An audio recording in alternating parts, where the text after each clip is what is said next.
Hello दोस्तों, नमस्कार। Welcome to watching this video. हमें उम्मीद है आप सब बहुत अच्छे होंगे, स्वस्थ होंगे, मस्त होंगे, पढ़ाई अच्छी चल रही होगी। आज हम जीव विज्ञान के अंतर्गत नेक्स्ट टॉपिक भ्रूण विज्ञान एम्ब्रियोलॉजी लेकर आए हैं, जो आपके समक्ष निम्नलिखित रूप से प्रस्तुत है।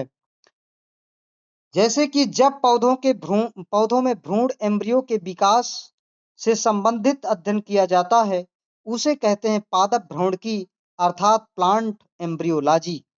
आवृत्तबीजी पौधों एंजियोस्पर्म प्लांट्स के जीवन चक्र लाइफ साइकिल में कौन सी दो अवस्थाएं होती हैं जो अत्यंत विकसित और द्विगुणित होती हैं? अत्यंत विकसित और द्विगुणित अर्थात डिप्लॉयड और बीजाणुोद्भिद स्पोरोफाइट, कम विकसित व अगुणित हाइप्लॉयड युग्मकोद्भिद गैमेटोफाइट होती हैं।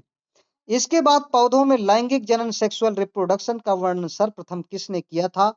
इसमें आर कैमेरेरियर नामक वैज्ञानिक ने सबसे पहले पौधों में सेक्सुअल रिप्रोडक्शन लैंगिक जनन का वर्णन किया था। बीजाणुद्भिद टू एन युग्मकोद्भिद एन अवस्थाएं जीवन चक्र लाइफ साइकिल में एक दूसरे के साथ आती जाती रहती हैं।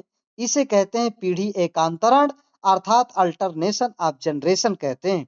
भ्रूण विज्ञान एम्ब्रियोलॉजी के जनक किन्हें कहा जाता है? अरस्तु, जिन्हें फादर ऑफ बायोलॉजी या father of botany, father of zoology और फादर ऑफ साइंस के नाम से भी जाना जाता है। अरस्तु को भ्रूण विज्ञान का जनक एम्ब्रियोलॉजी, फादर ऑफ एम्ब्रियोलॉजी कहा जाता है। भारतीय पादप भ्रूण विज्ञान इंडियन प्लांट एम्ब्रियोलॉजी के जनक प्रोफेसर पी माहेश्वरी को कहा जाता है। अपनी जाति के अस्तित्व को बनाए रखने के लिए प्रत्येक जीवधारी अपनी जैसी संतति उत्पन्न करता है। ये क्रिया क्या कहलाती है? जनन, रिप्रोडक्शन कहलाती है। आवृत्तबीजी पौधों एंजियोस्पर्म प्लांट्स में जनन, रिप्रोडक्टिव ऑर्गन्स रिप्रोडक्टिव ऑर्गन्स क्या होता है? ये फ्लावर होता है, फूल होता है। इसके पश्चात प्रत्येक पुष्प में मुख्य अंग पाए जाते हैं। कौन कौन से? इसमें बाह्य दल पुंज कैलिक्स और दल पुंज कोरोला और पुमंग एंड्रोसियम और जायांग गाइनोसियम पाए जाते हैं। चार भाग होते हैं। पुष्प के मुख्य चार अंग होते हैं। अधिकांश आवृत्तबीजी पौधों में कौन सा जनन होता है? लैंगिक जनन अर्थात सेक्सुअल रिप्रोडक्शन होता है। इसके बाद कुछ आवृत्तबीजी पौधों में किस प्रवर्धन द्वारा जनन होता है? कायिक प्रवर्धन, जिसे वेजिटेटिव प्रोपेगेशन या वेजिटेटिव रिप्रोडक्शन के नाम से जानते हैं।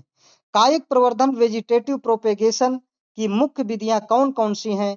कर्तन अर्थात कटिंग, रोपण ग्राफ्टिंग, दाब लगान लेयरिंग और इसके बाद पत्तियां लीव्स इतना होती हैं। आवृत्तबीजी पौधों में नर जननांग सेक्स ऑर्गन को क्या कहते हैं? पुमंग अर्थात एंड्रोसियम कहते हैं। आवृत्तबीजी पौधों में मादा जननांग ये जायांग गाइनोसियम कहलाता है। इसके पश्चात लैंगिक जनन सेक्सुअल रिप्रोडक्शन में महत्वपूर्ण भूमिका किसकी होती है? इसमें पुमंग एंड्रोसियम और जायांग गाइनोसियम की होती है। लैंगिक जनन सेक्सुअल रिप्रोडक्शन में अर्धसूत्री विभाजन मियोसिस से किसका निर्माण होता है? बीजाणु अर्थात स्पोर्स का होता है। बीजाणु स्पोर्स के संलयन सिंगेमी से किसका निर्माण होता है? द्विगुणित युग्मनज अर्थात डिप्लॉयड जाइगोट का होता है। पुमंग एंड्रोसियम में एक से अधिक होते हैं पुंकेसर अर्थात स्टेमेंस होते हैं। परागकोश एंथर कितने पॉलियों का बना होता है? परागकोश 2 पॉलियों का बना होता है। प्रत्येक परागकोश एंथर में कितनी बीजाणुधानियां माइक्रोस्पोरेंजिया पाई जाती हैं? 4। लेकिन मालवेसी फैमिली में कितनी लघु बीजाणुधानियां माइक्रोस्पोरेंजिया पाई जाती हैं? केवल 2। पराग कणों पोलन ग्रेन के अध्ययन को क्या कहते हैं? जिसे पोलिनोलॉजी कहते हैं। पोलिनोलॉजी, इसके अध्ययन को पोलिनोलॉजी कहते हैं। और नर युग्मकोद्भिद मेल गैमेटोफाइट की प्रथम कोशिका क्या होती है? परागकण या पोलन ग्रेन होती है। वर्तिका स्टाइल और वर्तिकाग्र, वर्तिका स्टाइल और वर्तिकाग्र वर्तिकाग्र स्टिग्मा से बना होता है अंडाशय ओवरी। बीजांड ओव्यूल, ओव्यूल कहाँ पाए जाते हैं? अंडाशय ओवरी में। अध्यावरण इंटेगुमेंट से घिरी गुरु बीजाणुधानिया मेगोस्पोरेंजियम को कहते हैं बीजांड ओव्यूल। जब बिना निषेचन के अंडाशय में बीज रहित फल बनते हैं तो क्या कहलाता है? अनिषेक जनन, अर्थात इसे पार्थिनोकार्पी के नाम से जानते हैं। इसके बाद बहुभ्रूणता पॉलीएम्ब्रानी की खोज किसने किया था? पॉलीएम्ब्रियोनी की खोज एंटोनी वान लीeuwenhoek ने किया था। बीज में एक से अधिक भ्रूण एम्ब्रियो बनने की प्रक्रिया को क्या कहते हैं? बहुभ्रूणता पॉलीएम्ब्रियानी के नाम से जानते हैं। इसके पश्चात बीजांड का आधारी भाग जहां से अध्यावरण निकलते हैं कहलाता है निभाग, अर्थात चलैजा। इसे हम चलैजा कहते हैं। इसके बाद बीजांड काय या न्यूक्लियस, जिसे हम न्यूक्लियस के अग्रभाग पर अपूर्ण अध्यावरण के कारण एक छोटा छिद्र बन जाता है, कहलाता है बीजांड द्वार या माइक्रोपाइल कहलाता है। आवृत्त बीजी जिम्नोस्पर्म में पौधों के बीजांड ओव्यूल में कितने आवरण होते हैं? एक अध्यावरणी, अर्थात यूनिटेगमी होता है। यूनिटेगमी होता है। इसके बाद एक बीजपत्री या द्विबीजपत्री मोनोकार्टिलिडॉन और डाइकार्टिलिडॉन पौधों में बीजांड आवरण के अनुसार होते हैं। द्वि अध्यावरणी अर्थात बाइटेगमिक। अध्यावरणहीन अर्थात एटेगमिक का उदाहरण है जैसे कि चंदन अर्थात सैंडल। इसके बाद निभाग चलैजा, बीजांड द्वार माइक्रोपाइल, बीजांड वृंत, फ्यूनिकल के आधार पर बीजांड कितने प्रकार के होते हैं? 6 प्रकार के होते हैं। 6 प्रकार के बीजांड ओव्यूल कौन कौन से होते हैं? जैसे कि रिजु एट्रोपस अर्थात इसे आर्थ्रोट्रोपस कहते हैं, प्रतीप एनाट्रोपस और अर्ध प्रतीप हेमीट्रोपस और वक्र कैम्पाइलोट्रोपस और अनुप्रस्थ एम्फीट्रोपस और कुंडलित ये सर्किनीट्रोपस आदि होते हैं। इसके बाद डबल फर्टिलाइजेशन की खोज किस वैज्ञानिक ने किया था? एक नवासिन नामक वैज्ञानिक थे जिन्होंने डबल फर्टिलाइजेशन अर्थात द्विक निषेचन की खोज करने का काम किया था। अंजीर में किस प्रकार का परागण पोलिनेशन होता है? कीट परागण अर्थात इंसेक्ट पोलिनेशन होता है। जीवाश्म में सबसे अच्छी तरह से सुरक्षित रहता है परागकण, पोलन ग्रेन। और नारियल का भ्रूणपोष एंडोस्पर्म कैसा होता है? कोशिकीय और केंद्रकीय दोनों होते हैं।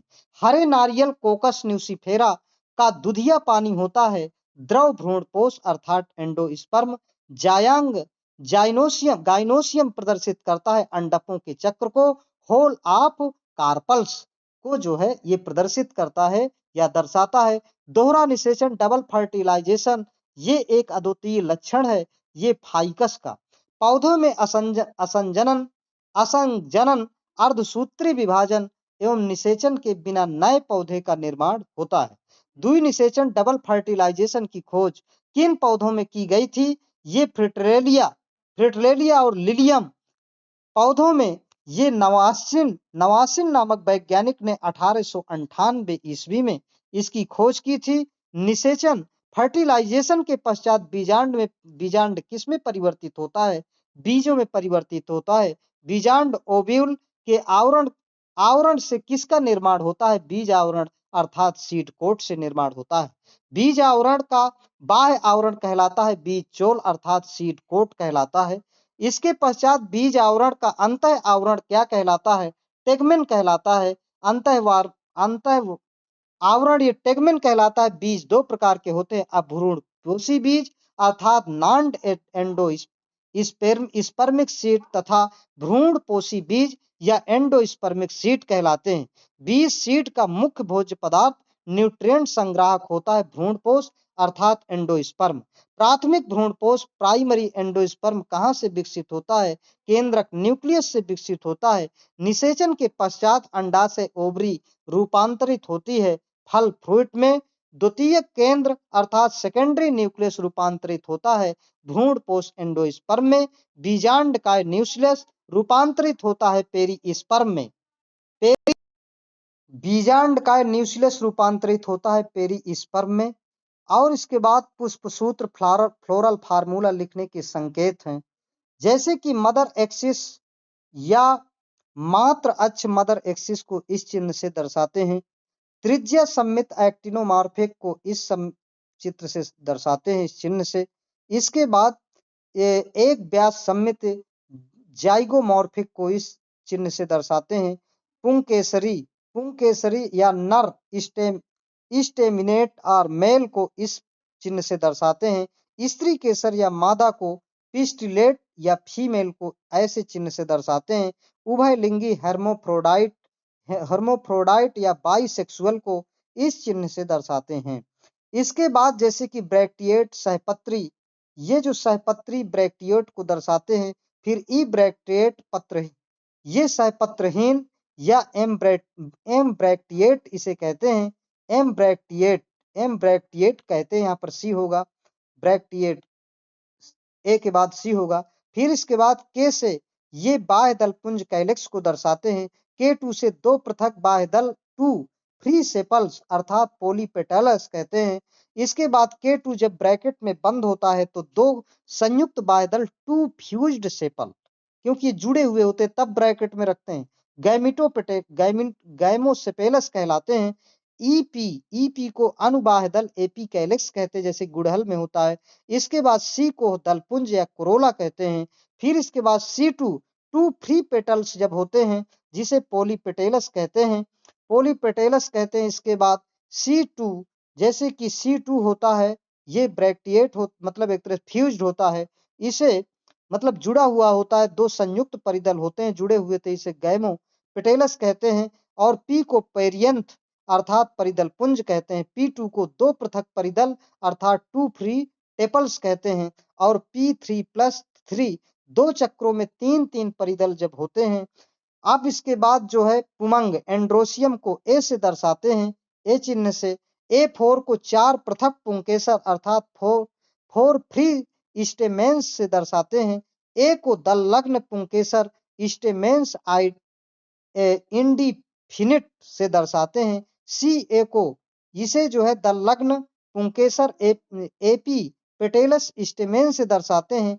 पी को परिदलग्न पुंकेसर एपीफिलस स्टेमेन से दर्शाते हैं। जी को जायांग गाइनोसियम से दर्शाते हैं।